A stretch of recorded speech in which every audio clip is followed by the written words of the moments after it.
We are all interconnected to each other and to our environment.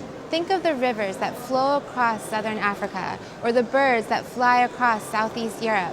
Their homes have no borders. As our world continues to develop, our ability to coordinate our approaches regionally to safeguard our biodiversity creates the link that helps us to share our challenges and our successes.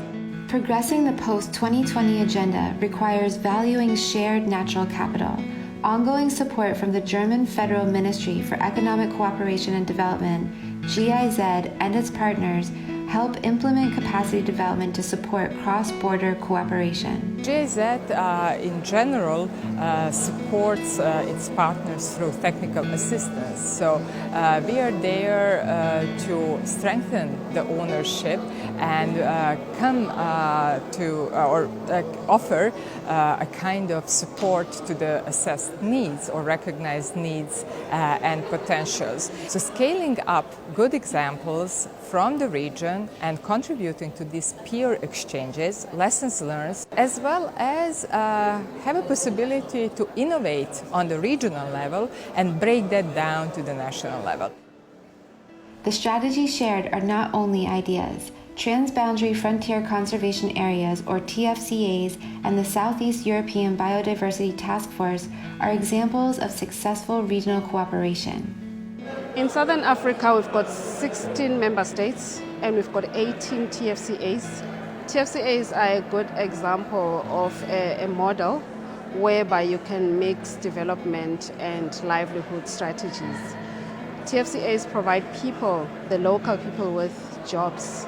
They provide people with entrepreneurial skills, and they provide opportunities for conservation and ownership of the products, because people will conserve what has value to them.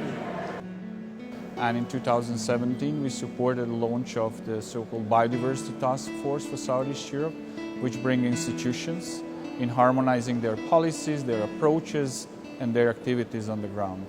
The ownership within the Biodiversity Task Force is ensured by participating economies actually taking a leadership role in that.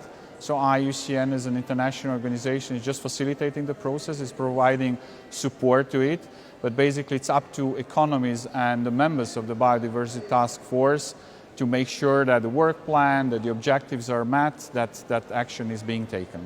Everybody is sharing the nature, so everybody has responsibility to protect. I'm really happy that through this Biodiversity Task Force, we all economists sit together and start to talk about our priorities, how to improve and how to mainstream biodiversity to the other sectors. The regions that are here come from areas which have different levels of biodiversity and different forms of biodiversity. So we learn a lot from each other. Other people are more coastal, others are more mountain-based, others are forest-based, and we all learn something from each other. But the common denominator is that we all need to conserve and make sure our resources are used sustainably so that the future generations can find them. We also need to come up with models as different regions, which will help us come up with post-2020 priorities. And we've also discussed with the different regions systems whereby we can have exchange visits, we can have capacity building and learn from each other, and also promote joint resource mobilization platforms and harmonization of our various policies so that we all speak in one voice. Working together across regions has proven to be successful. The opportunity now is to move from these dialogues and really ground our lessons learned, continuing to innovate our path forward to our common shared future.